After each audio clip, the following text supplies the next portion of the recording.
Hi everyone, welcome back to my channel. Thank you so much for joining me today. Today I thought I would share with you guys a more behind the scenes look at my painting process. I know I usually film these time lapses and they seem really polished, but today I thought I would share with you some colors that I really have been enjoying putting on my palette lately. So I go through different phases where I become addicted to certain color palettes. Right now I'm really into a more muted, darker, more grayish blue type of theme, and I don't know, maybe in a few weeks I'll be into something more vibrant and warm.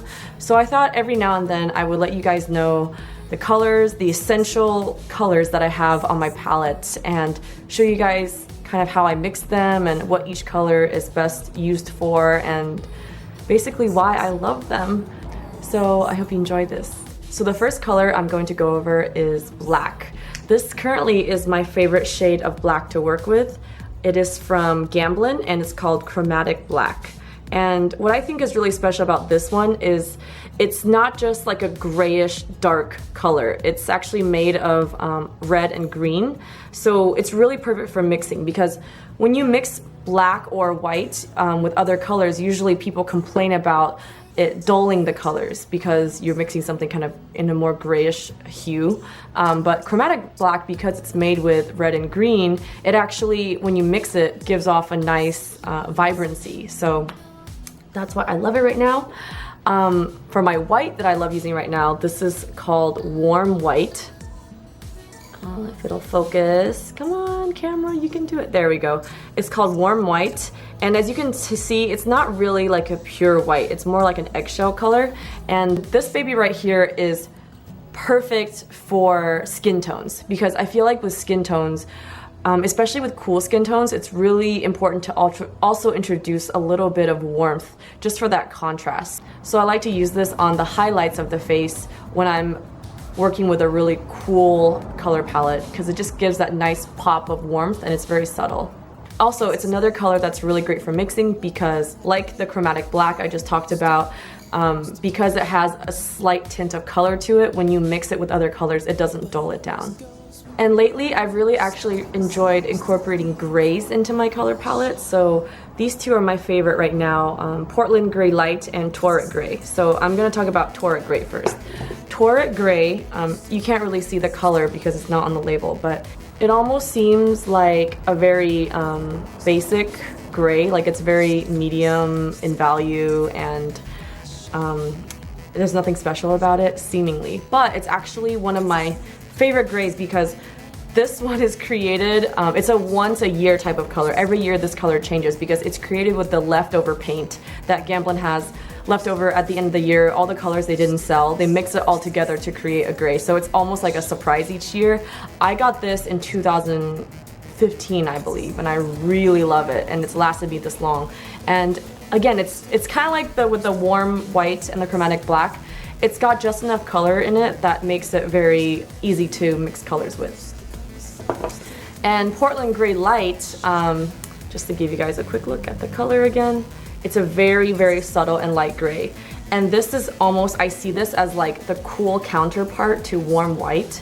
And whenever I'm mixing anything like midtones, or sometimes even with highlights, if I want to stick to a cool color palette, having this Portland Gray Light is essential in mixing any lighter muted colors. And if you mix this with like red or blue, it dulls down that color and makes it lighter. So it's just, I love it.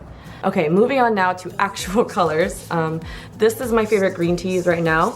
It is called Terre Verte, and Terre Verte is, oh, also correct me if I'm pronouncing it wrong, I'm really sorry, but it's a very earthy green, as you can tell. It's very light, and it almost seems like grayish green with a little bit of brown, and I love using this for skin tone. So a lot of you guys might not know this, but putting cool colors like green and blue in your skin tones actually makes them look a little bit more human. You shouldn't just stick to what you normally might categorize as fleshy colors, so like browns and pinks and whites and reds and yellowish hues. You should actually incorporate some cooler tones like green. And I think this one is toned down perfectly for the level that you need for skin tones. And my favorite red to use is cadmium red medium. And as you can tell, I've gotten a lot of use out of this bottle, and it's still almost completely full. I think this is over a year old. And the great thing about this, it's actually a little bit more pricey. I think I got this one for about $20. You might be able to find a cheaper one online, but it lasts so long because the red is so thick and so dense, and there's so much pigment that I never end up needing to use too much of it.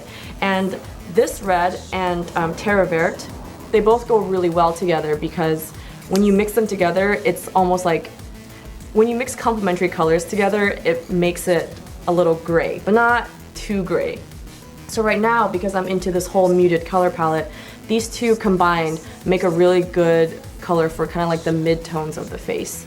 And if you want it to be warmer, you just add more red. If you want to be cooler, you just add more Terra Verte. So I love these two together. Oh, and another thing, this cadmium red and warm white mixed together to make a really beautiful rosy pink. So yeah, I love using it. Okay, another one that I love is Prussian Blue. You guys can see, this is a rather new tube. I wore out my last one, so here's a new one. Prussian Blue, again, it's a more muted blue, so it's not as pigmented or saturated as maybe phthalo blue or ultramarine blue. It's very like a dull, earthy, dark blue. I like to use it to paint my really dark nightscapes or my oceans at night. It just gives the feeling of darkness and depth without being too overwhelmingly saturated. So it's perfect for the kind of phase I'm going through right now. And then to top it off, I like to use this color, oh my gosh. It's called Radiant Turquoise, and I might actually need a refill of this soon because I've been using it a lot. So this pairs really well with the Prussian Blue because this is almost like a really vibrant, I mean, it is really vibrant. It's from the Radiant line, which in Gamblin, the Radiant line is all like full of really vibrant pastel-like colors. And when I do highlights, instead of just mixing white with Prussian Blue, I like to add a little bit of Radiant Turquoise, and it gives it like a nice, colorful pop. So yes, these two go really well together, and I love using them. Radiant Turquoise is also one of my favorite colors to use to paint a sky in the daylight because, like I said, it gives that feeling of light and brightness without being too overly saturated. And last but not least, I have a few browns to show you. So these are my two favorite browns that I like to use for skin tones. We have Burnt Sienna and Raw Umber. So even though I do enjoy mixing most of my skin tones with the cadmium red, medium, Terra Verte, and various grays and whites, it is actually really helpful to incorporate some browns in it as well. What I like to do is I like to wait for my layers to dry, and then I glaze a little bit of these browns over the grayish skin tone. It helps just add a little pop of warmth to the skin, and especially if you have a really cool background but you still want your subject to look human, yet you don't want the warm skin tone and the cool background to contrast too much. What I do is I start painting everything in cool skin tones, or I start painting everything in cool tones first, and then when everything's dry, I just do a glaze, a very subtle glaze. You can use any sort of medium. You can use linseed oil, you can use Galkid, you can use solvent-free medium gel, but I glaze Burnt Sienna over the midtones or like the transition areas where it's transitioning from like a light color to a midtone. And then I like to use Raw Umber for around the shadows, so the darker parts. So yay, I hope you guys enjoyed these tips and you found them useful. These, again, are the 10 colors that I am currently obsessed with. Just a quick rule of thumb before I go.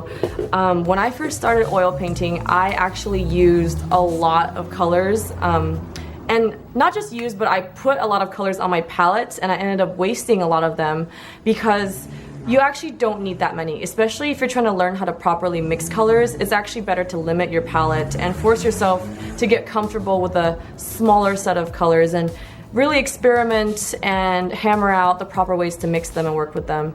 You don't need to put every single color of the rainbow on your palette. Chances are you won't end up using all of them and they just dry up and get wasted. So my recommendation is start off with basic essential colors that you know you'll need to use for your painting, and then if you need to add extra colors, you can always just add an extra color and you know, kind of play it by ear and wing it as you go. You don't have to always over prepare your palette. You run out of space, you waste paint, you confuse yourself, you get overwhelmed. So yeah, my last tip of the day is to start out with the essentials and try practicing mixing them and working with them.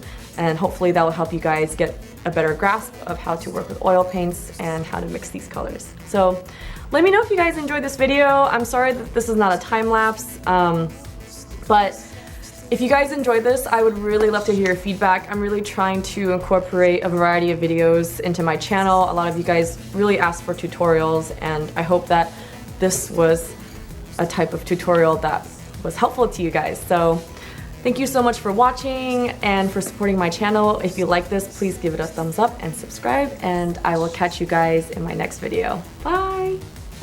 I actually used all of the colors I talked about today, and only these colors, to create this piece titled Interlude. And the original has already sold, but if you're interested in limited edition prints, I do have them available in my shop at happyd-artist.com.